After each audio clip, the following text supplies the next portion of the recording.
All right, so everyone, thanks so much for listening to Fire Breathing Rob. If you're listening to us on YouTube, please subscribe to our podcast. We're really building extremely well, so thank you for that. This is a returning guest in Renae Baker, and she's been on in the past two times she's been on. She's talked about COVID-19 as a Lyft driver and driving the first ER doctor, Dr. I may botch his name, but he does have a book out and definitely check it out. It's Dr. Garbin, and you can correct me, Renae, if that's the wrong pronunciation, but she drove him and he ended up getting COVID-19 as an ER doctor and ended up passing away. So we did hear about Renae about that and the symptoms of COVID-19. So we're happy to welcome her back. Renae Baker, thanks so much for coming on the program. Definitely appreciate your time today. Oh, thanks for having me back, Rob. It's always good to talk with you. And we're happy you're keeping safe. Now, let's start out on a lighter moment as far as we start this conversation, something that you do well. And I believe this is probably changed, and you're going to talk about this as the conversation goes on in your company, I.S.M.I.L.E. First, before we even get into what it is, can you tell the viewers about I.S.M.I.L.E. and how you started that? Sure, yeah. Well, the name of my company is I.S.M.I.L.E. in New York Productions, and S.M.I.L.E. is an acronym that stands for Shine My Inner Light Everywhere. So really, it's I shine my inner light everywhere in New York, and it's actually beyond now. It's not just New York; it's also Connecticut and New Jersey and Pennsylvania. But I just want to stop for a second to tell you that my cousin, who's spending some time in London this past year in England, she just saw a sign at the airport, and it was the acronym of SMILE, but it was about wearing a mask. It was social distance, mask, inform, lather, and she didn't know what the E was for, but I thought that was funny because she sent that to me. But anyway, yeah, I started it in 1997, so we are officially in our 25th year of caroling. I just realized that a few days ago. I was like, holy smoke, it's that 25th anniversary. But I started it, when I first got to New York City, because I've always been a singer and a harmonizer. And I graduated with a musical theater degree from the University of Michigan and moved out to Minnesota, and then came to New York. And I was subbing in some other people's caroling groups. And I think caroling is a lovely venture, no matter who's doing it, but I just was kind of like, gosh, I would do it this way. Or I wish, if I was doing it, I would do it this way. But I didn't actually think about starting a caroling company, but I was thinking about how can I use my voice in New York City to kind of like add joy, and not just on stage performances, but bring joy to people. And so there was the big snowstorm in 1996. I don't know if you remember that, but people were cross-country skiing down the streets of New York. There were these huge snowbanks, and strangers are grabbing hands and helping each other over the banks and across the streets. It was a beautiful thing, really. But I was actually at the beginning of that, all the airports in and out of New York were closed, and I was doing a concert down in Florida. And so I was coming back the next day. I mean, there were people who'd been stuck in the airports with canceled flights for 2 or 3 days. But my day was the first day that people actually were flying out. But so it was a delay, but I didn't have to stay overnight. But there was this woman that I just struck up a conversation with, and she was kind of into brand marketing. And I was telling her how I had this dream to start a company that would, bring music to New York City and spread joy that way somehow. And she's the one who helped me come up with the name of the company. So it might be a little cumbersome, but I really like it, and I really like the spirit of the woman who just gave that to me. But so it was just a few months later than that, somebody actually came to my then husband and asked, could I put a caroling group together for a special event? And you know what? Before I even called the others, I marched myself down to City Hall, and I started right then and there. And then I called the people that I'd worked with before that I liked, and I gathered the music, and then I wrote a letter, a holiday letter to friends and family, like you often stick in the caroling cards, but I sent it in early November, and I let people know what we were doing. And it was actually friends who had actually been in somebody else's group, and this was a company, a special events company. And so she hooked me up with them, and then I became the person that they would always call for all of their caroling, and they've been our largest client ever since. So that's how it started. And it started out as 4 people, a soprano, alto, tenor, and bass, with a couple of subs. And then it grew to 25 to 30 carolers every year from the Broadway community. And except this year, half of them have gone home to, Hawaii and Wow. Washington and Michigan and all sorts of other places because there's no showbiz in the city right now. How has that been a huge blow to the business? Is it just mostly that the people are not around to really hold that caroling group? No, it's not that. In a Mhm. way, it's good that half the group went home because I knew I Oh, wouldn't work for 30 people. So I've got about 12 people this year, and that's good. That's good because I have been able to, I mean, the workload is down by, to about 25% of what it is in a normal year. And they're so grateful to have that work because there are no auditions for any live shows anywhere. Broadway shows that had just opened and they thought, okay, we're going to just postpone or we're going to just close for a little while. They've had to completely close down. They're not expecting Broadway shows to come back until fall of 2021. And, so it really has wreaked havoc on a lot of people's livelihoods. You've seen the shut. Oh my gosh, we just did the Miracle on Madison Avenue, which is something that we do every year. It's the Madison Avenue Business Improvement District. And so the first Saturday of each December, from 12 noon until 4, they have the Miracle on Madison Avenue. And what that miracle is that 20% of the proceeds from the participating merchants go toward the Sloan Kettering Memorial Children's Cancer Research Fund. So that's the Miracle on Madison Avenue. And Madison Avenue is an expensive street. right. Yeah, of course. Percent is nothing to snip at. But so I had 3 trios there. We usually have either 3 or 4 trios there, depending on how many merchants are participating. And it's from 59th Street all the way up to 86th Street. And I put the carolers on there. I always keep myself off of it in case there's an emergency, and then I can slip myself on there, But I got some photos and supported my carolers, and there are so many shuttered businesses. It was really sad, even on Madison Avenue, So that's sad. But as far as my business, I'm in the entertainment industry and I'm in the special events industry. So it's not just live Broadway shows. And luckily, I will say, television and film is finding a way to come back. And that's really cool. As my son is an actor. His name is Dave E. Baker, and he's actually on hold for a film that's coming up. And what a lot of these places are doing is having safe bubbles. So they'll cast it. They'll have you come out like a week and a half to 2 weeks early to the housing. And they're all just like in this bubble, like in Monsters, Inc., right?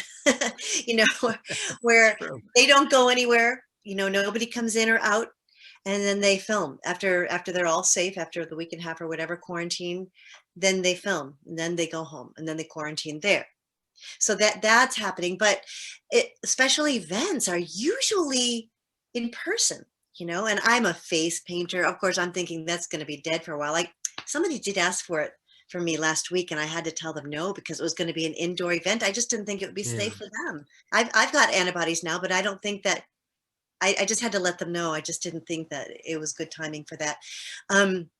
I'm also a balloon twister. I bring carolers and other kinds of singers and improvisational actors to these events, but people don't want to gather. They shouldn't want to gather, really. So most country club jobs, they were very hopeful. They signed contracts and everything in advance. Of course, we're all being very lenient with each other as far as agreements go. And then as it got close and we saw the numbers, skyrocketing, they canceled. But there are some people who are not canceling, but they're allowing us to have masks on and be outside the doors. Or if we're indoors, they're having a nice wide space around us with masks on. But how is the singing with masks on? It's got to be a lot tougher than just singing regular. Well, surprisingly, you can hear us through the mask, depending on the mask. I did see one mask that was a little too thick with but is it going to have a real bad effect on your vocal cords that you're really doing that huffing and puffing? Go ahead, Renae. I'm sorry. It could have a bad effect, but these are all trained singers. Okay. Really good point, Rob. I hadn't actually thought of that or talked to anyone else about that. But if you're not a trained singer and you're trying to sing through a mask, wow, you could really hurt yourself. because there's a lot that we trained singers know about how to not hurt our voices while Right. we're singing, and we could talk about some of that toward the end of the interview if you'd like. But because they're all trained for Broadway, they know how to, lift their palate and breathe properly and engage their diaphragm and stuff like that.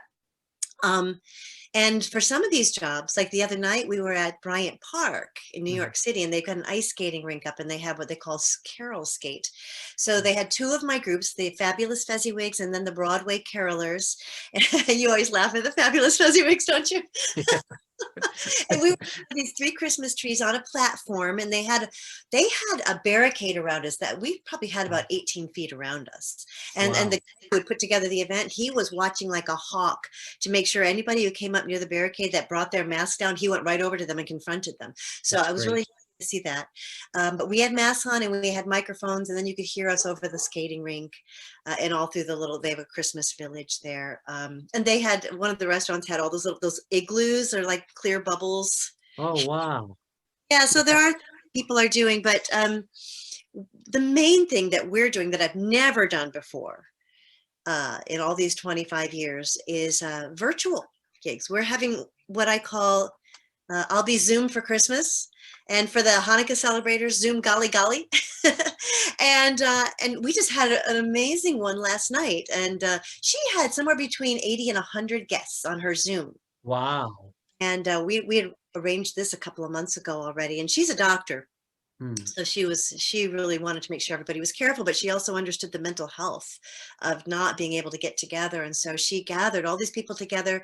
She downloaded, actually, any of your viewers can download this as well. If you go to my website, renaebaker.com, renaebaker.com, you'll get the opportunity to download a free carol book, and it's got a fascinating historical fact at the top. It's got the lyrics, and it's got a parlor game question at the bottom. So she sent those out. She printed them out and sent them to people in advance with marshmallows and chocolate and a little bell bracelet craft, and so they could jingle their bells, on the Zoom. And then after they were chatting for about half an hour, we came on and we led carols and we took requests, and it was just amazing. Yeah, so that's a real thing that people can do. There was corporations are calling us for like their corporate meetings as they get closer to the holidays, just to raise some spirit. And some of them, what they're doing are live, but some of them, what they're doing is having us tape like 10-minute segments, and maybe they'll have one at the beginning and one toward the end, and so they'll just incorporate that into their party, but we're not actually live. So there's different ways to do this safely.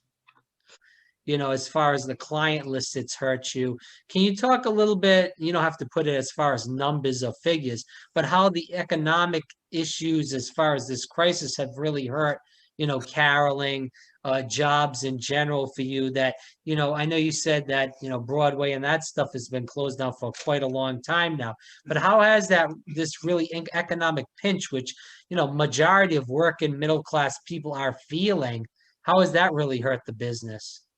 Well, yeah, it's bad. It's bad because, I mean, what I do all through the year are other special events, things that are non-holiday related.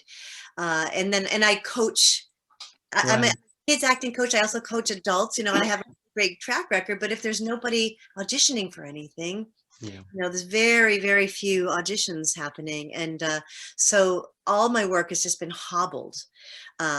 Christmas is the time I can usually catch up. I don't think that's going to be happening this year, but I do think that people are going to start having it. I think they're going to be doing what I'm doing with my family and have postponing Christmas.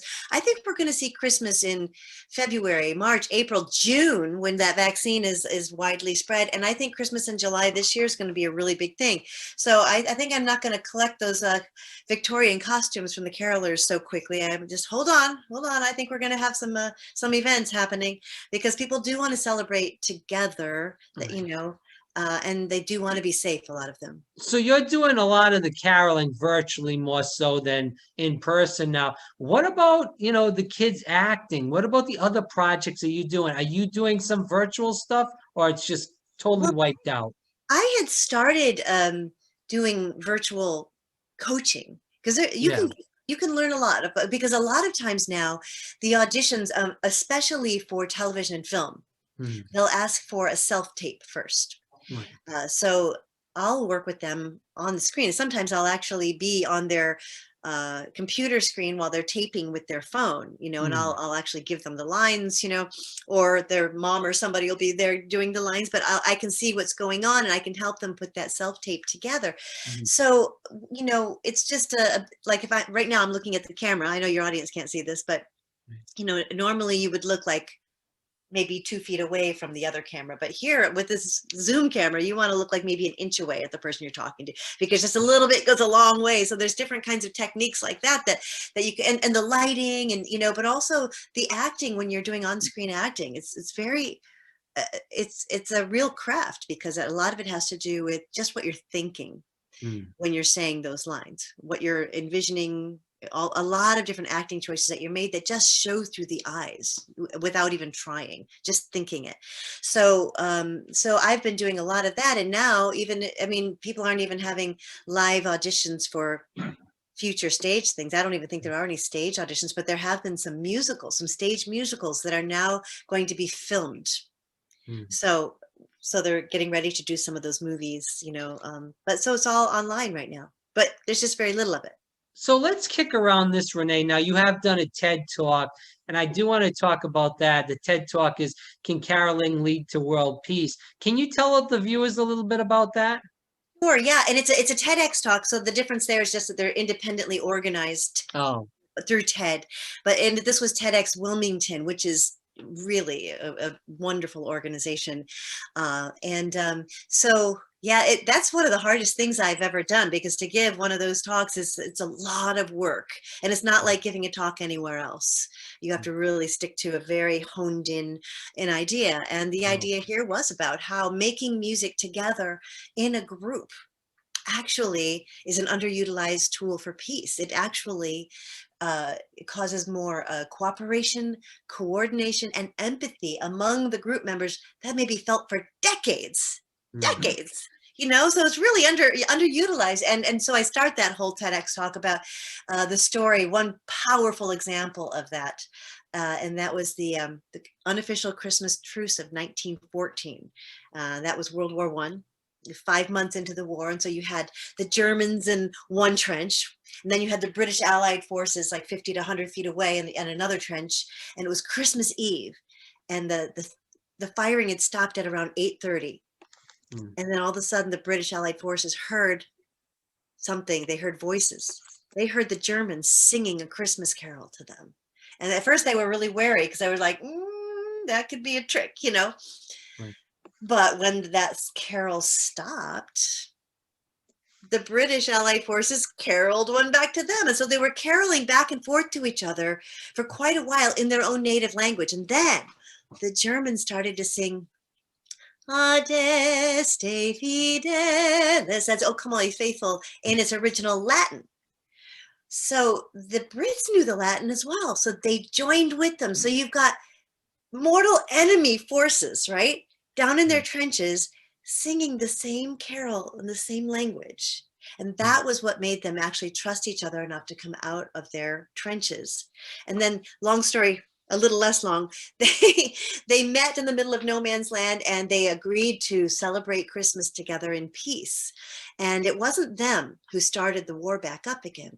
See, the commanders had actually, the British Allied commanders had gotten wind of the fraternizing with the enemy, and they sent orders to knock it off, but they didn't. They kept on having this peaceful Christmas with the Germans. And so it was 48 hours later, after they'd been eating together, singing together, playing soccer together, making each other laugh, exchanging names and phone numbers, and not, maybe not phone numbers, but addresses, you know, contact information.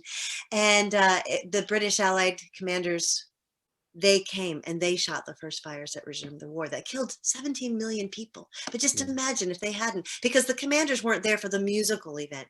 So the TEDx talk is really about the science behind people making music together, and some events that are doing it right today, and my carolers are doing that. So have we saw that in other wars, or is that just a one-time deal? I know you probably go more into that as far as the TEDx talk. In the French Revolution, it was said that one There was a soldier who, again, it was on Christmas Eve. Now this one's more legend. We don't know if Um, this one's true, but it's a well-known legend. I mean, the 1914 one, that is well documented. hmm, But the French Revolution, when he threw his weapon down, they stood up there like a crazy person, throwing his weapon down, standing up in front of the enemy, and he started to sing, "Oh Holy Night," oh, wow. and then somebody on the other side, actually, he came and he threw his weapon down and started to sing, "From heaven above to earth I come." Wow. Yeah, That's and something that you don't hear. That's why it's even person that's into history, such as myself, I've never heard any of this. isn't that fun? It's in my book. Actually, both of those stories are in my book. But one thing I think is fascinating about the 1914 story is that years later, like 30 years later, one of the Hmm, surviving British Allied forces soldiers, he said in an interview that he firmly believed that if the commanding officers hadn't come and resumed the firing, that nobody who was there for that musical event ever would have shot another. Uh, wow. they wouldn't have shot Right. any more fire. They wouldn't have fired any more shots. Of And course. Yeah. just imagine, you know. That's great to know, and I definitely recommend everybody listen to that talk on TEDx. So, can we talk about before we end the show, because we have talked about a lot, but I do want to talk about a couple other things that you've done, which other people may not know about you. So, you do have a book that you had written, and you just kind of brought it up in the last dance about it's defeating Scrooge. Can we talk about what made you want to write that book? And I know you do that radio segment too, if you want to touch on that also as we end. Yeah, well, so obviously I have a lot of Christmas spirit. Carolers, they call me names like, Mrs. Christmas and Carol Boss and Mistress of Christmas and things like that.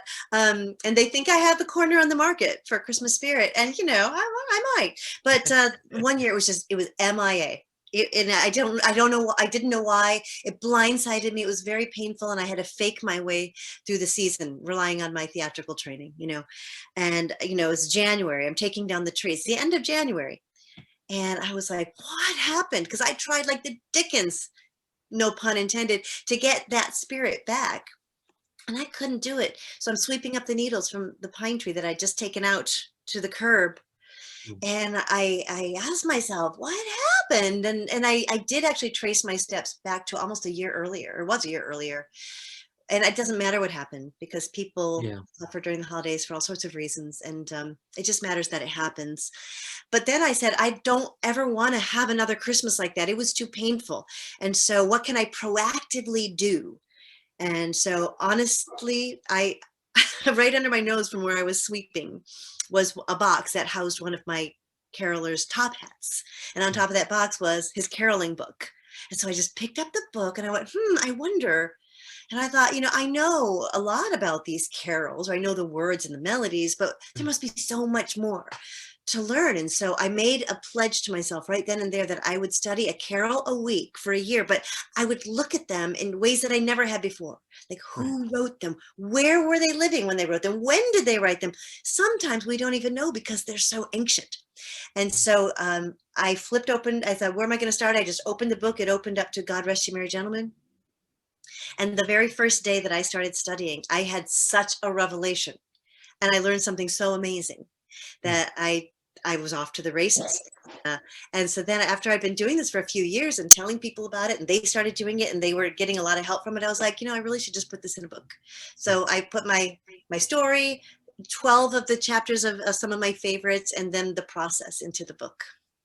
So as we end the interview, Renae, can you tell people we talked about this throughout the interview that people are really struggling this year. There's not a lot of Christmas spirit for most people that are down on their luck, that aren't maybe facing eviction, may have lost a job, their finances could be really in the bottom of the bucket. So what advice, as a person that does have a lot of Christmas spirit, what advice would you give to these people? Well, I mean, what I find is if you really do be safe, I would say first and Mhm. foremost, try to be safe, but try not to expect too much from yourself, because I do find that there often is an inorganic pressure to have holiday spirit. You will be jolly now, it's like and that makes it all the harder in a tough year. And so don't feel like you've got to have it. If you have it, that's fantastic. Bring as many people into it as you can. But if you don't, acknowledge that, and also a real revelation I had many years ago was that the sadder songs are really our friends during sad times, because we think we're supposed to be singing all the jolly, I mean, there are some really sad verses in a lot of the carols, thorns, and even Joy to the World has a sad verse in it about thorns infesting the ground, and the We Three Kings, the third king bringing the myrrh, and about burial stuff, and I find that carolers sometimes want to skip over those verses, but really, I think especially in a year that we're all struggling, those verses help us get in touch with the pain that we actually are experiencing. They let us feel sad. And I'll tell you, I Heard the Bells on Christmas Day is my favorite for tough times. And it really resonated during 9/11 and all, because it allows you to cry. Sometimes we need something we can cry to. So acknowledge that, and then in January, start to tend to your spirit proactively, and you can find some free references on my website. Go to my website, you'll find some free stuff to help you with that, but you can get your spirit back the third week of January like I did. All right. And so as we end the interview, Renae, can you tell the people where they can find more about you, the website again, and also where they can find your books? Sure, yes, you can find Defeating Scrooge. You can order it through any bookstore. You can find it online on Amazon. You can also find my audio book. I sang it and I narrated it, and that's you can get that on Kindle, or you can contact me through the website, reneebaker.com, and I can send you a hard copy if you like to put a CD in like I do.